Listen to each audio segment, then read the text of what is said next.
জুলাই ঘোষণাপত্র সংশোধনের আহ্বান জামায়াত সেক্রেটারির। এদিকে ডিসেম্বরের প্রথমার্ধে তফসিল ঘোষণা করবে নির্বাচন কমিশন, বলছেন ইসি।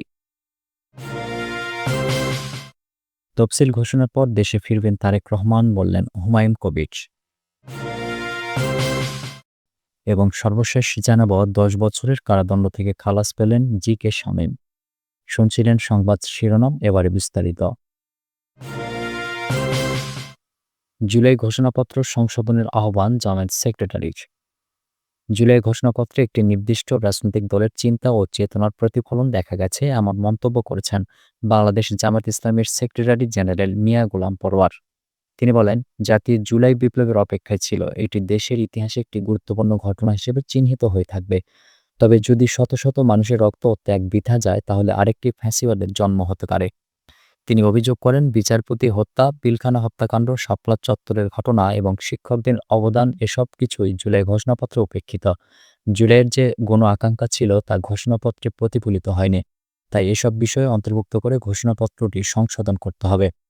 মিয়া গোলাম পরোয়ার বলেন, জুলাই ঘোষণাপত্রে ইসলামপন্থীদের অবদান যথাযথভাবে মূল্যায়িত হয়নি। প্রধান উপদেষ্টার নেতৃত্বে প্রণীত ঘোষণাপত্রটি অসম্পন্ন। বিদ্যমান ব্যবস্থায় নির্বাচন হলে নতুন করে ফ্যাসিবাদ প্রতিষ্ঠার আশঙ্কা রয়েছে। নির্বাচনের সময় ঘোষণাকে ইতিবাচক বলা হলেও প্রয়োজনীয় সংস্কার ছাড়া নির্বাচনের আয়োজন জনগণের সঙ্গে প্রতারণা হবে। তাই নির্দলীয় সরকারের অধীনে জুলাই সনদ এর আইনি ভিত্তি স্থাপন করে জাতীয় নির্বাচন আয়োজন করতে হবে।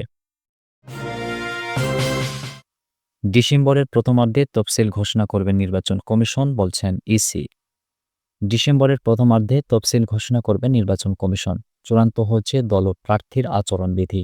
বৃহস্পতিবার সংবাদ সম্মেলনে তথ্য নিশ্চিত করেছেন নির্বাচন commissioner brigadier general Abul Fazal Mohammad Sanaullah.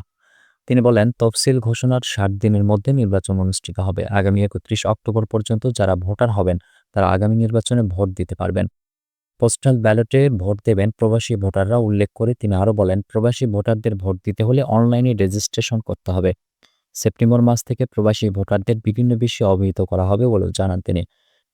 এর আগে সচিবালয়ে মন্ত্রিপরিষদ সভাকক্ষে উপদেষ্টা পরিষদের বৈঠকে প্রধান উপদেষ্টা অধ্যাপক মোহাম্মদ ইউনূস বলেছেন, একটি সুষ্ঠু নির্বাচন নিশ্চিত করাই অন্তর্বর্তী সরকারের প্রধান কাজ। বৈঠক শেষে সংবাদ সম্মেলনে প্রধান উপদেষ্টার প্রেস সচিব শফিকুল আলম বলেন, সবার শুরুতেই প্রধান উপদেষ্টা বলেছেন, ৫ আগস্ট আমার প্রথম অধ্যায় শেষ হয়েছে। আজ থেকে দ্বিতীয় অধ্যায় শুরু হয়েছে। এখন আমাদের প্রধান কাজ হচ্ছে একটি সুষ্ঠু নির্বাচন নিশ্চিত করা। এর আগে বুধবার প্রধান উপদেষ্টার কার্যালয়ে নির্বাচন কমিশনকে চিঠি পাঠিয়ে ২০২৬ সালের ফেব্রুয়ারির রমজানের আগেই পরবর্তী জাতীয় সংসদ নির্বাচন আয়োজনের জন্য সব প্রস্তুতি সম্পন্ন করতে বলেছে।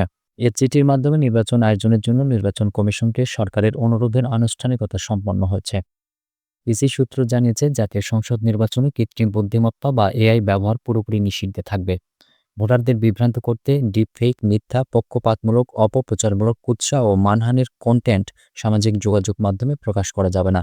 এমনকি প্রার্থী ও দলীয় নেতাদের চেহারা বিকৃত করে কোনো প্রচার চালানো যাবে না। কেউ এসব কার্যক্রম করলে তার বিরুদ্ধে সাইবার সুরক্ষা বা ডিজিটাল আইনে মামলা হবে। এমন নতুন বিধান যুক্ত করে সংসদ নির্বাচনে রাজনৈতিক দল ও প্রার্থীর আচরণ বিধিমালার খসড়া চূড়ান্ত করেছে নির্বাচন কমিশন সচিবালয়। তফসিল ঘোষণার পর দেশে ফিরবেন তারেক রহমান, বললেন হুমায়ুন কবির। বিএনপির ভারপ্রাপ্ত চেয়ারম্যান তারেক রহমান দেশে ফিরবেন নির্বাচনের তফসিল ঘোষণার পর। ফলে তার দেশে ফেরা আগামী নভেম্বর বা ডিসেম্বরে হতে পারে বলে জানিয়েছেন তারেক রহমানের পররাষ্ট্র বিষয়ক উপদেষ্টা হুমায়ুন কবির। বৃহস্পতিবার তিনি দেশের একটি বেসরকারি টিভি চ্যানেলকে এমন তথ্য জানিয়েছেন। হুমায়ুন কবির বলেন, তফসিল ঘোষণা করলে তিনি আসবেন, কেননা তার নেতৃত্বে বিএনপি নির্বাচনে অংশ নেবেন। তারেক রহমানই আমাদের প্রধানমন্ত্রী প্রার্থী। যদি জনগণ বিএনপিকে নির্বাচিত করেন তাহলে তিনি বাংলাদেশের পরবর্তী প্রধানমন্ত্রী। এখানে কোনো যদি কিন্তু নেই। ১/১১ সেনার সমর্থিত তত্ত্বাবধায়ক সরকারের সময় তারেক রহমানকে গ্রেপ্তার করা হয়। তখন তিনি বিএনপির সিনিয়র ভাইস চেয়ারম্যান ছিলেন। গ্রেপ্তার হওয়ার পর তারেক রহমানকে ব্যাপক নির্যাতন করা হয়। পরে জামিনে মুক্ত হয়ে ২০০৮ সালে চিকিৎসার জন্য যুক্তরাজ্যে যান। কিন্তু এরপর শেখ হাসিনার সরকারের ১৬ বছরের শাসনামলে তারেক রহমান আর দেশে ফিরতে পারেননি। ৫ আগস্টে আওয়ামী লীগের পতন ও শেখ হাসিনার পলায়নের পর এখন দেশে ফেরার প্রক্রিয়া চলছে বলে জানা গেছে। ১০ বছরের কারাদণ্ড থেকে খালাস পেলেন জি কে শামীম। অর্থ পাচার প্রতিরোধ আইনের মামলায় আলোচিত ঠিকাদার এস এম গোলাম কিবরিয়া শামীম ওরফে জি কে শামীমকে ১০ বছর কারাদণ্ড দিয়েছিলেন বিচারিক আদালত। সেই কারাদণ্ড থেকে তাকে খালাস দিয়েছেন হাইকোর্ট। এই মামলায় আরও ৭ জনকে ৪ বছর করে কারাদণ্ড দেওয়া হয়েছিল। হাইকোর্ট তাদেরও খালাস দিয়েছেন। এই ৭ জনই জি.কে. শামীমের দেহরক্ষী হিসেবে পরিচিত। বিচারিক আদালতের রায়ের বিরুদ্ধে আসামিদের আপিল মঞ্জুর করে বৃহস্পতিবার বিচারপতি এএস.এম. আব্দুল মবিন ও বিচারপতি মোহাম্মদ জাবেদ হোসেনের হাইকোর্ট বেঞ্চ এই রায় দেন। আদালতে আপিলের পক্ষে শুনানি করেন জ্যেষ্ঠ আইনজীবী মোহাম্মদ রুহুল কুদ্দুস কাজল, আইনজীবী পারভেজ হোসেন, মোহাম্মদ জাহিদ হোসেন দোলন, মোহাম্মদ জোবায়ের হোসেন সজীব ও মোহাম্মদ জিয়াউর রশিদ টিপু। রায়ের পর আইনজীবী পারভেজ হোসেন সাংবাদিকদের বলেন, বিচারিক আদালতের রায়ের বিরুদ্ধে করা আপিল মঞ্জুর করে মামলার সব আসামিকে খালাস দিয়েছেন হাইকোর্ট। ২০০৯ সালে আওয়ামী লীগ ক্ষমতায় ফেরার পর জি.কে. শামীমের উত্থান ঘটে। তিনি নিজেকে যুবলীগ নেতা দাবি করলেও যুবলীগ তখন তা অস্বীকার করে। ক্যাসিনো বিরোধী অভিযান চলার সময় ২০১৯ সালের ২০ সেপ্টেম্বর নিকেতনের বাসা থেকে জি.কে. শামীমকে গ্রেপ্তার করা হয়। ওই ভবন থেকে ১,৮১,২৮,০০০ টাকা, ৯,০০০ ইউএস ডলার, ১৬৫,২৭,৬০,০০০ টাকার ১০টি এফডিআর, ৩২টি ব্যাংক হিসাবের চেক বই, ৮টি আগ্নেয়াস্ত্র ও মদ পাওয়ার কথা জানানো হয় অভিযান শেষে। পরে ২১ সেপ্টেম্বর গুলশান থানায় অর্থ পাচার প্রতিরোধ আইনে জি.কে. শামীমের বিরুদ্ধে মামলা করেন র‍্যাব-১ এর নায়েব সুবেদার মিজানুর রহমান।